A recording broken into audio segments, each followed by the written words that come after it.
Ozone layer. Ozone is a protective blanket around the earth and which absorbs most of the harmful ultraviolet radiations of the sunlight, thus protecting living beings from any health hazards such as skin cancer, cataract, destruction of plants. Ozone molecular formula is O3. Ozone layer is present at higher level of atmosphere, that is stratosphere. Stratosphere में ozone layer present होती है. It is deadly poisonous eight ground level और ये pollutant का काम करती है. कैसे बनता है ओजोन मॉलिक्यूल एटमॉस्फेयर में? जो हाई एनर्जी अल्ट्रावायलेट रेडिएशन है वो ऑक्सीजन मॉलिक्यूल को फ्री ऑक्सीजन एटम में ब्रेक डाउन कर देते हैं, जैसे कि आप यहाँ देख रहे हो. अल्ट्रावायलेट रेज की प्रेजेंस में ये ऑक्सीजन ब्रेक डाउन हो जाती है और यही ऑक्सीजन एटम्स दोबारा से ऑक्सीजन के साथ कंबाइन होकर O3 बनाते हैं. Depletion of ozone layer. The decrease in the thickness of ozone layer over Antarctica was first observed in 1985 and termed as ozone hole. जो डिक्रीज है ओजोन लेयर का वो किससे लिंक्ड है? Excessive use of synthetic chemicals like chlorofluorocarbons, short form CFCs, which are used in refrigerators, ACs, fire extinguisher, aerosols sprays. United nations environmental programme, ये exam में इसकी full form आ सकती है, UNEP. ये इन्होंने एक एग्रीमेंट बनाया ताकि सारी कंट्रीज जो हैं वो CFC प्रोडक्शन जो 1986 लेवल का था उस पे रोक दें. और जो गार्बेज डिस्पोजल है वो भी एक बहुत इम्पोर्टेंट प्रॉब्लम है जो कि हमें डील करनी होती है बहुत केयरफुली. गार्बेज इतना क्यों प्रोड्यूस हो रहा है? क्योंकि लाइफस्टाइल चेंज हो रहा है जिसकी वजह से large amount of garbage produce हो रहा है. गार्बेज में दो तरह के मटेरियल्स होते हैं, बायोडिग्रेडेबल एंड नॉन बायोडिग्रेडेबल. जो बायोडिग्रेडेबल वेस्ट होते हैं, substances which can be decomposed by the action of micro organisms are called biodegradable waste.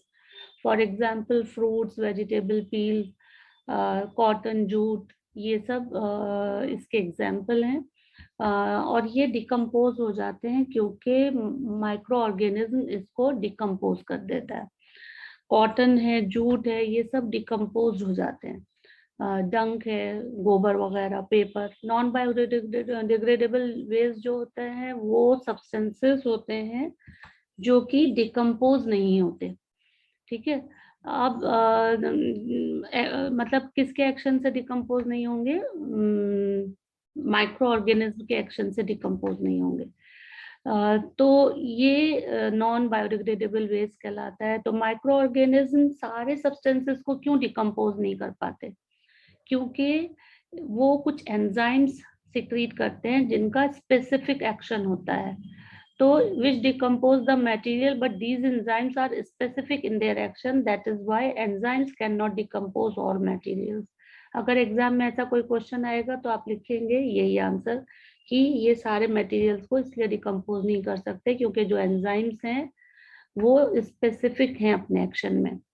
कुछ मेथड्स हैं वेस्ट डिस्पोजल के. उसमें बायोगैस प्लांट में क्या होता है कि जो वेस्ट हैं, जो बायोडिग्रेडेबल वेस्ट हैं, वो आप इसमें डाल देते हैं और वो मैन्योर में और बायोगैस बना लेते हैं. सीवेज ट्रीटमेंट प्लांट में ड्रेन वाटर को क्लीन करते हैं. सीवेज ट्रीटमेंट प्लांट में रिवर में ऐड करने से पहले. लैंड फिलिंग में क्या करते हैं? गड्ढा खोद के सारा कचरा दबा देते हैं और उसको बुलडोजर से लेवल करके उसके ऊपर बिल्डिंग वगैरह बना सकते हैं.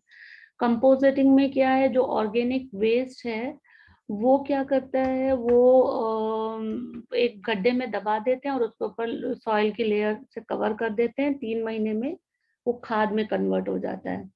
रिसाइकलिंग तो आप सबको पता ही है कि नई आइटम में पुराने आइटम को यूज करके रिसाइकिल करके नया आइटम बना लेते हैं. रीयूज क्या है कि ये कन्वेंशनल टेक्निक है. इसमें क्या है कि कोई चीज तो ये कोई भी चीज जो है वो दोबारा इस्तेमाल कर सकते हैं. रीयूज में आपको देखा है कि जैसे कि कुछ रीयूज कर सकते हैं, जैसे कि न्यूज़पेपर हम यूज कर सकते हैं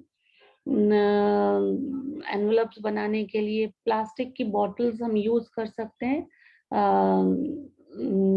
कंटेनर की तरह से, स्टोर करने की तरह से। तो इस तरह से ये चैप्टर इम्पोर्टेंट है एग्जाम के पॉइंट ऑफ व्यू से, इजी भी है। तो आप प्लीज चैनल को वॉच करें, सब्सक्राइब करें और लाइक भी करें। Thank you very much. So keep watching and subscribing it. ठीक है, थैंक यू।